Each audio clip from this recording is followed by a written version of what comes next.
नमस्कार दोस्तों, मैं बद्री विशाल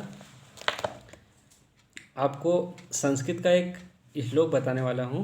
यानी कि संस्कृत में एक श्लोक है, उसका हिंदी अर्थ मैं आपको बताने वाला हूँ इस वक्त।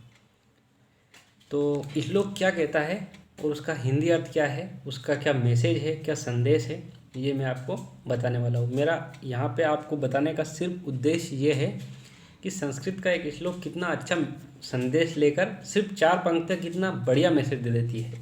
इस बात को उसमें जो निहित भाव है संस्कृत का, उसको मैं हिंदी के साथ प्रस्तुत करने वाला हूँ। और वो ये है, संस्कृत श्लोक ये है कि विद्या ददाति विनयम विनयाति याति पात्रतम पात्रत्वाद धनमाप्नोति धनादि धर्मा तथा सुखम। इसका अर्थ है, हिंदी अर्थ है कि विद्या ददाति विनयम, विद्या विनयशील का गुण देती है, विनयता लाती है। यानी कि अगर आप विद्या यानी कि ज्ञान अर्जित करते हैं तो आप विनयशील होंगे, आप में विनयता नर्मता का गुण आएगा, आप दयालुता का गुण आएगा, आप कोमल बनेंगे। यानी कि विद्या ददाति विनयम। लेकिन ये बात हमेशा सही नहीं है कि आप ज्ञान प्राप्त कर विनयशील हो ही, लेकिन होता है कि आमतौर पर अधिकांश लोग ये होता है कि विद्या ज्ञान प्राप्त करने के बाद विनयशील बन जाते हैं। तो विद्या ददाति विनयम विनयाति याति पात्रतम। और अगर आप विनयशील हैं तो आप पात्रता प्राप्त करेंगे। पात्रता यानी कि योग्यता, एबिलिटी। विद्या ददाति विनयम विनयाति याति पात्रतम पात्रत्वाद धनमाप्नोति।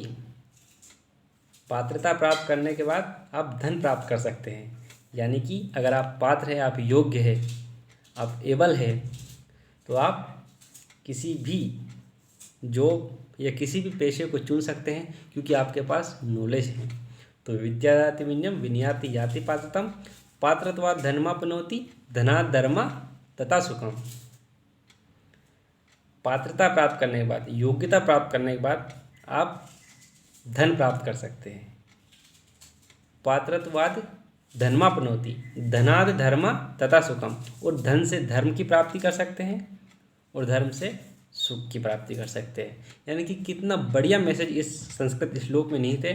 एक श्लोक में हमारे जो जीवन के 4 क्रम हैं, जो 4 चीज़ें हैं, उनको जोड़ देता है ये।